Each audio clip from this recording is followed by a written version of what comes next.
Yan guys. Wala na si Wendy.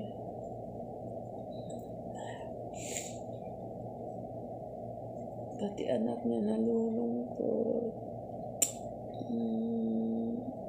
Wala na si mama. Wala na mama mo. Wala na yung mama niya. Sorry.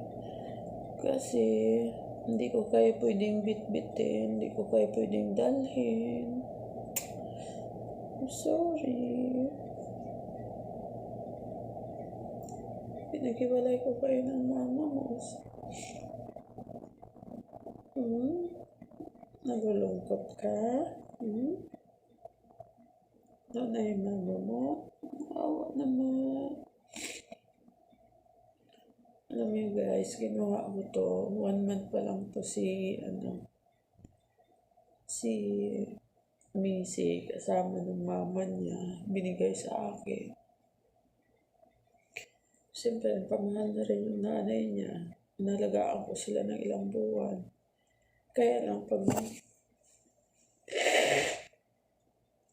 lumipat kami, hindi ko sila pwedeng madala kasi malapit na kami lilipat ng bahay. Ay, lugar, hindi ko na sila mabitbit kasi bawal doon.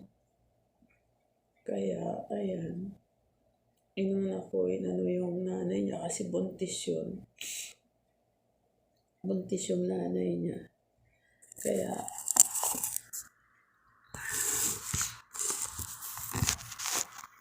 doon namin sila linagay sa palengke para mayroon silang makain doon. Ayan, nalulungkot yung anak niya. Ay, wala naman akong magawa kasi hindi ko naman sila pwedeng bitbitin. Ayan. Ito si Missy kasi maliit pa siya. Ever since hindi pa niya nasubukan yung paggala-gala doon sa labas kasi nga sanay siya na may nag-aalaga sa kanya. Ayun. Kaya isusuli ko doon sa nagbigay sa akin. Papakuha ko siya. Ayan, nalulungkot na siya. Ayan, dito naman ako muna. Okay. Alagaan naman kita. Ayan. Ayan. Wala na mama. Wala na ikaw mama. Hawa naman.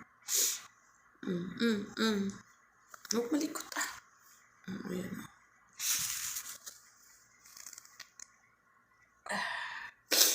Tataka siya ba't pumiyak? Ha? Nalulungkot ikaw? Wala na mama mo? Ha? I'm sorry. I'm sorry lang I'm sorry. Bye na. Bye. Yan. Mas lalo naman pag ito yung nawala. Pag iniwan ko na, sobrang malulungkot ako. Bye.